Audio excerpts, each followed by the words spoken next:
Welcome back, folks, for another episode of the Electric Election Road Trip and Podcast. On my right, you're used to him, Benjamin Backer. He is the founder of the Conservation Coalition, and we are with Curt Eliason of Renew Energy and Renew Remanufacturing Facility. Curt, can you let our listeners, our watchers know, where are we right now and what's going on behind us? We're in the heart of the Midwest in Sioux Falls, South Dakota. And we are currently sitting in our remanufacturing facility, as you indicated. This is where we repair large wind turbine components, specifically gearboxes and main shafts. Well, I think it's fascinating because when being here in South Dakota, when people usually think of clean energy and renewable energy, they usually don't think of South Dakota. But yet South Dakota, as we just learned, has the third highest number of homes powered by wind power. And everyone knows South Dakota is not the most populated state in the country, yet it's still third in that statistic, and it's by numbers. How did this clean energy revolution happen in South Dakota? Because you've been through it for a while. Well, really, if you think about it, clean energy in South Dakota goes back to the 1950s when the Missouri River was dammed and hydroelectric dams were installed along the river, 5 of them, in fact, in South Dakota. So that's clean, renewable energy, right? Wind energy, if you would have asked me, I've been doing this for almost 22 years. If you'd asked me 23 years ago about wind energy, I would have looked at you funny. I had no idea. Being a South Dakota native, growing up on a ranch in north central South Dakota, I knew that the wind blew all the time. It was just natural. And so we have a rich wind resource here. And it was by accident, really, that I got involved in wind energy back in 1998. So it was an association through a friend who was involved in the industry. I had gone to college as a non-traditional student. I was looking for something to do after I got out of school. He says, come and take a look at these wind turbines. And I had no idea at all what I was getting myself into. And so the rest is history, and how wind became such a dominant energy source in South Dakota probably has to do more with the geography and one of the primary utilities in the area that purchases a lot of wind energy. And a lot of that generation is in close proximity to Sioux Falls, where the largest population is in the state. And I think that helps in the calculation for the number of homes being powered by wind energy. So you mentioned that 23 years ago, you didn't really know, that this would be your 22-year career. It's interesting, though, because I had no idea what we were going to be walking into when we came in here. We knew we were going to talk about wind energy. I didn't realize, and maybe this is my innocence, but it's really, wind turbines are similar to like a Boeing airplane. They're built all over the world. And here you're dealing with the gearboxes. You're repairing the gearboxes. If there's any gearbox that gets broken in America, it might come here to get fixed. Can you go in a little more depth to how you manage this part of the wind turbine? A wind turbine gearbox, it operates in a very harsh environment, and it does break down. There are things that we need to do to rebuild it and repair it and bring it back to life. And there are very few resources scattered across the United States that are set up with the facility and the testing equipment and the training of the personnel to do this. And so we find ourselves in kind of a unique position. There's a lot of wind power that's been developed in the Midwest, and a lot of wind turbines in our backyard, so to speak. And so we have opportunity both in our backyard in this close geography, as well as, again, all over the United States. Customers that own assets here in the Midwest might have assets, wind farms, I should say, in Texas or in California or Indiana or wherever. And because we have credibility and they trust us to do a good job, they'll load these on a truck and send them to us. So it's incredibly fascinating because you talked earlier about how, I mean, everything here is all American. I mean, you're taking American, parts of wind turbines and fixing them and remanufacturing them. But you also talked about kind of the struggle that the wind industry, along with other energy industries, have faced with having a lot of products be from overseas, which has been a great situation for you to be dealing with those countries and their emphasis on clean energy. What do you think the United States could be doing better to encourage renewable energy so that we can have a lot of those parts made here in the United States? Well, a lot of it is driven by policy, just general basic energy policy in the United States. And, that policy, petroleum has a lot of money and has influenced energy policy in the United States for a lot of years. I think there's more awareness now of clean energy and clean energy sources. I think each rising generation, the mindset might be changing just a little bit more at each generation. And I'm the old guy in the room here, but I'm sure you maybe have a little different perspective on renewable energy, even compared to me, who's older. But I think there's going to be a natural progression to more clean energy as we're aware of environmental issues as they are today and what they might look like years down the road. I really like how you point out the difference of our ages, because I think that's one of the reasons why Benji is going around the country. He's trying to represent his generation, the Conservation Coalition, and really galvanize them to get passionate about an issue that maybe you weren't passionate to when you were younger. Now you're teaching all of us about. What would be your advice to an organization of younger people? How can they get more involved in wind energy, and how can we kind of create new Curts that are going to drive this technology 20, 30 years down the road? We don't want any more new Curts. One's enough. The world isn't big enough. Oh, that'd be a disaster. But no, awareness. It amazes me if I look at my own family. I've got a family of 4 kids, right? Son and 4 girls. And my oldest daughter, she is keenly aware of environmental issues. In fact, I get in trouble if I use a plastic straw at home. And so if I use that to gauge awareness and passion to keep the environment clean, again, it's progressive, right? I think that we need to continue to share the message. We need me as a person that's a nuts and bolts guy. It's my responsibility to prove that, hey, wind energy is legitimate. We can keep these machines running efficiently. We can continue to generate even years past the design life of the machine. And as we continue to do that and keep the costs of generating renewable energy down, we're here to stay. And I mean, that conversation of next generation leadership, I think, is really important, because a lot of parents and grandparents are starting to realize that their kids and grandkids are taking this issue seriously and want to take it to the next level. I would think that you would run into some sort of pushback in the state from maybe older generations who aren't as keen on wind energy. What's that like?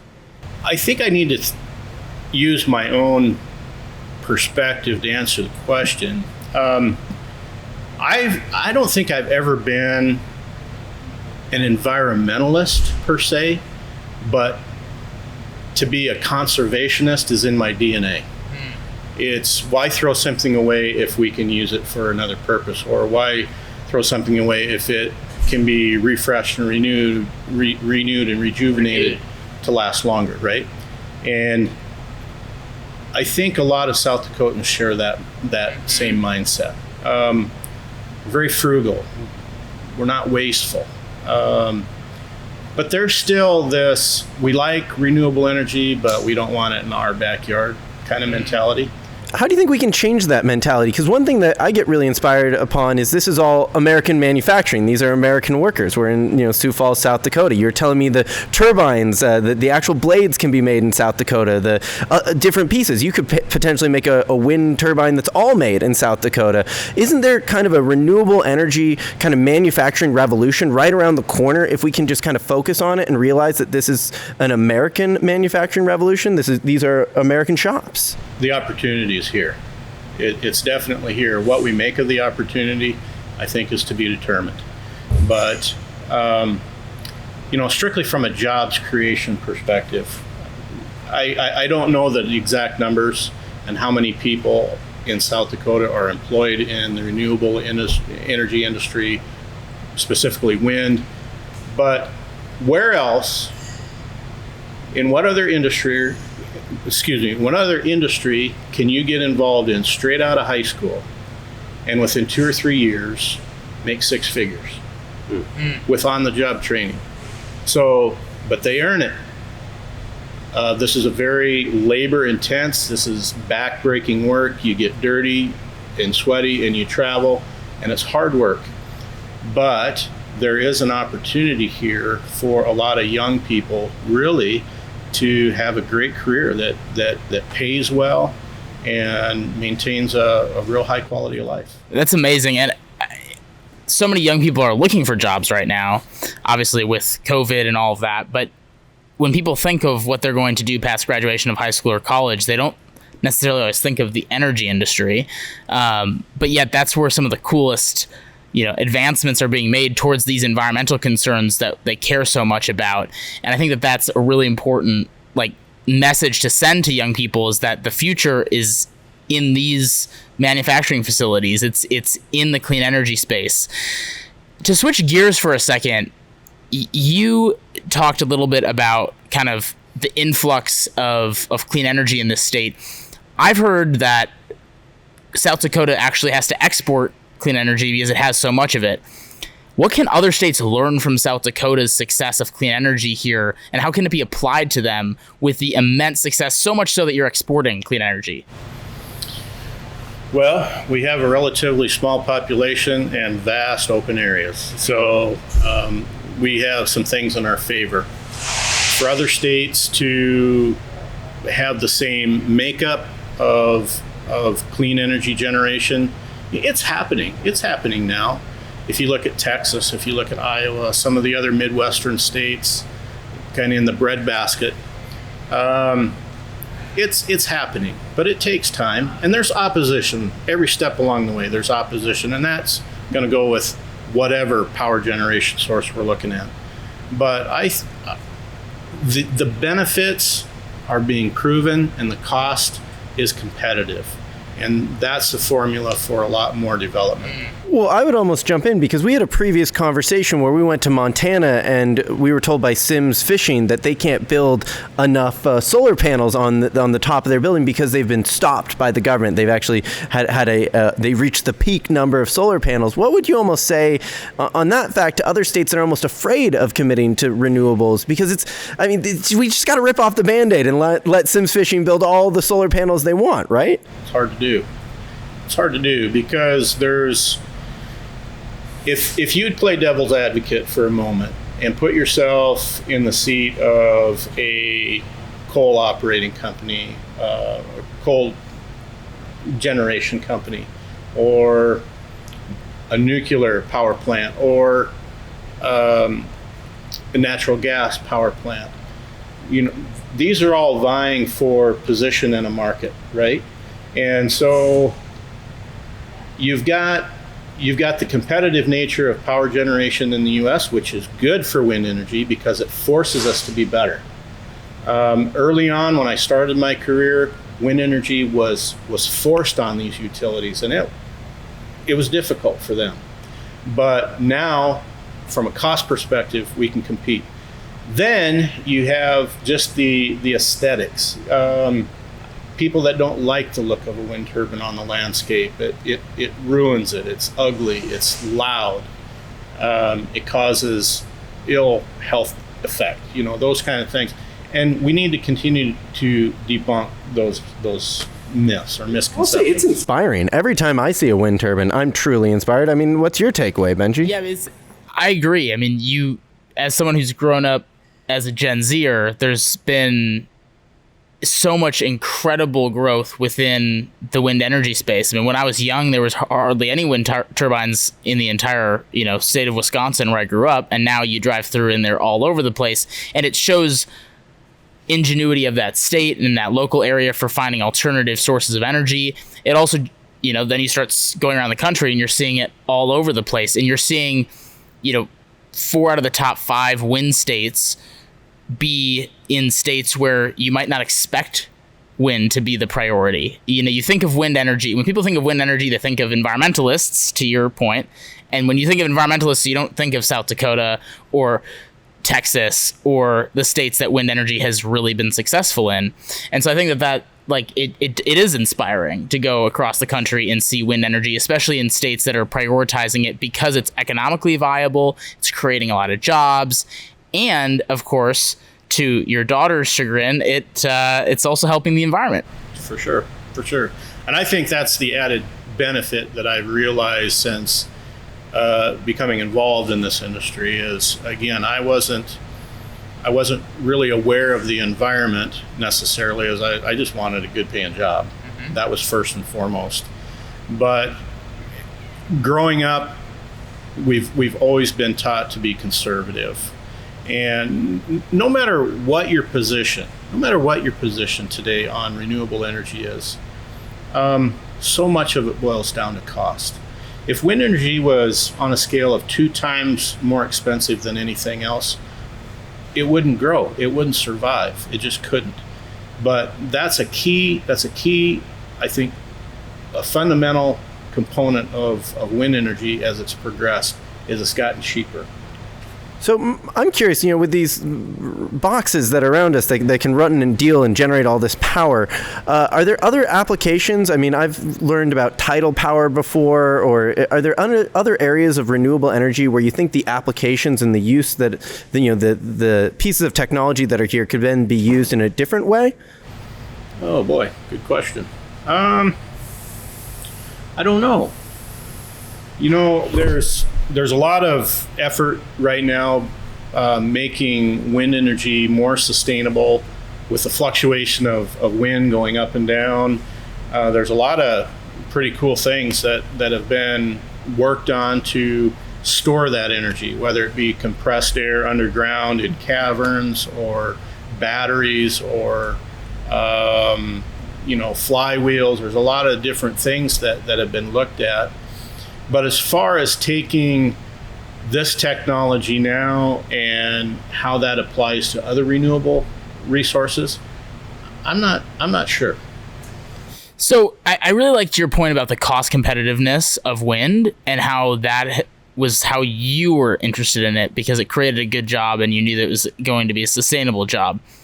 That's the power of kind of this environmental movement we're trying to build, which is that you can have environmental success and economic success at the same time. And actually you need both because you can't rally people behind something that is going to increase cost or lose people their jobs. So that exact mindset, I think, to the question of how we get more states like South Dakota who maybe don't consider themselves environmentalists re-engaged with being part of the environmental conversation is that economic impact. It's making it tangible. It's making it realistic for people to be engaged. And to be quite honest, you're leaning into it more than most environmentalists are actually leaning into it. And you don't even consider yourself one because you're actually living it. And I guess the question that I have and that I wanted to ask is, can South Dakota be a zero carbon state with this trend towards clean energy? Absolutely.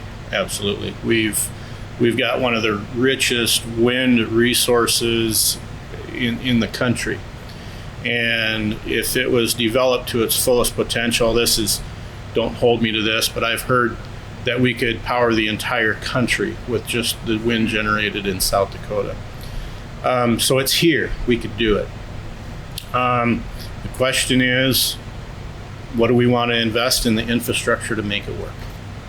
Well, and how do you create an energy output system that's consistent? Because I do think that's one of the things that's brought up kind of as a negative of wind sometimes. We've even heard on this trip is, a lot of people have said we need to throw everything at the wall and see what sticks. We need to have wind, we need to have nuclear, we need to have thermal energy. What's kind of your theory on a balanced renewable energy portfolio? Well, in my opinion, what I think we need to look at, and there are things that are being done to go in this direction now. So while the wind is blowing, let's turn the wind turbines on. And when the wind starts to die down, let's turn natural gas on, and vice versa. When the wind comes back up, let's turn natural gas off and turn wind back on. And that's what these utilities are starting to do today. There are new natural gas plants going in the ground. Really, they're close to where we are here. We've got a rich natural gas resource in North Dakota, and so we don't have to ship that gas very far. We can build those plants pretty quickly. But to me, that's the balance. In my opinion, we will always have a dependence on carbon energy. I think we will. I've visited countries like Germany, who has a very strong initiative to be completely carbon-free by a certain date.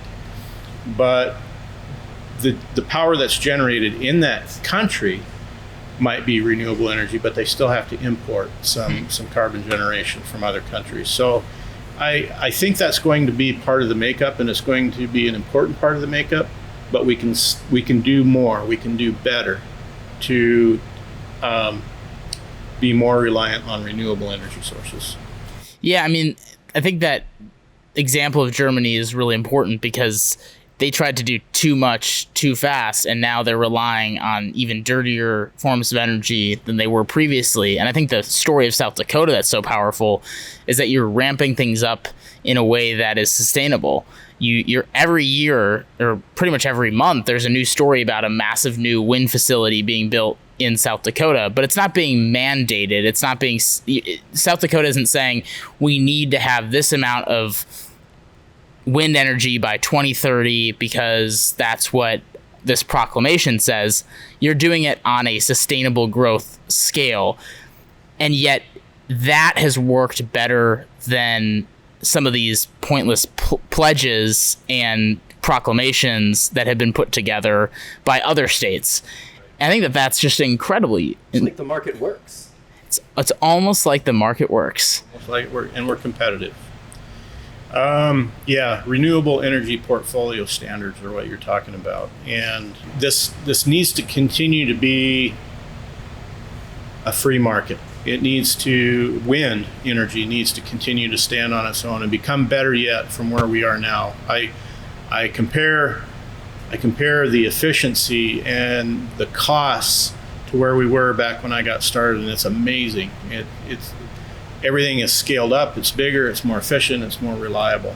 And I think that's going to continue to be the focus as we move forward. And as it becomes more reliable and the costs continue to stay competitive, it's going to be natural. It's going to happen. So to make that happen, it's pretty obvious that we're going to need some significant technological advancements in battery storage. People realize that to get wind power, you need wind, and you don't always have wind. How far off do you think we are from battery storage that is scalable, and how can consumers and individuals play a role in getting that on the path faster than it is currently? Well, I'm speaking out of school a little bit on battery storage technology. I'm at arm's length with that. Sure. And don't really understand it. But I didn't believe that we would have electric cars in my lifetime, and here you guys arrived in an electric car. So we know that battery storage technology is improving. And, I keep kind of beating this cost competitive drum. But as storage technology improves and the price gets cost effective, then that is a win for wind. because you can store it. You can keep it till it's needed and then ship it down the wires. Yesterday was battery day, according to Elon Musk, and he is working as hard as he can to make a battery that I'm sure that can store as much power as your wind turbine can produce. Benji, we got about 4 minutes left here, so we're kind of at the end of this conversation, but I would love to jump in, Curt, and you kind of brought up our electric car and this trip that we're taking all across the country. It's been really inspiring to visit facilities like yours and learn about what's going on in this kind of renewable energy revolution all across America. What are you hoping we find as we keep going on this journey? What are you hoping our listeners discover about kind of the environmental movement here in the United States? Awareness. I hope you find people that are aware and proponents for more renewable energy. And education. Maybe you can't teach an old dog new tricks. Maybe the older generation is set in their ways and pretty rigid and will never accept renewable energy. But for those that do, great, I commend them. But really, it's just an awareness of the benefits. Yeah, I think that like, even when we charged up here in Sioux Falls, there's a very high likelihood that was wind energy, American-made wind energy, here locally in South Dakota. And I think obviously younger generations are, get it when it comes to renewable energy, and they support renewable energy. And I think to your point earlier, if we can make it about how renewable energy is actually incredibly localized, that it can power the electric car that you charge in your hometown or simply your home, and that it creates tens of thousands of jobs in your local community. High-paying jobs that will be there to stay.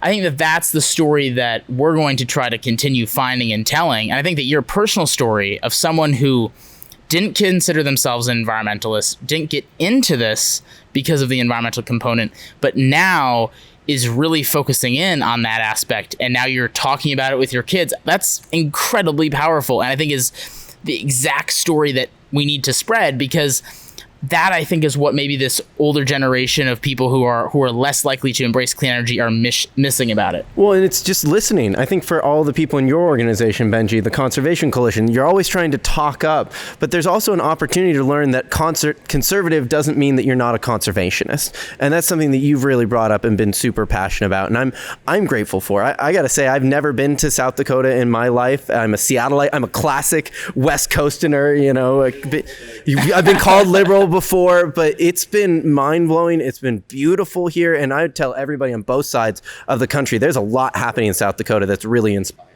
And it seems like during COVID, people are really starting to realize that South Dakota is a place to be, because there's a lot of beauty, there's a lot of high-paying jobs that are being created, there's a lot of open space, and there's also a clean energy revolution going on. And if you care about the environment, what better place to go than a place that is at the forefront of these issues, but people don't quite know it yet, but they need to. And South Dakota is there.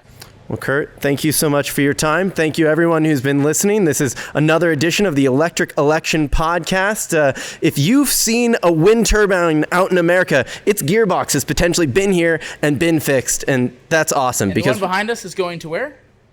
Kansas? I believe Kansas. Kansas. Hey, we're not in Kansas we're going to Kansas, maybe. I don't know. Benji never tells us where we're going. Either way, we'll see you soon on the next episode.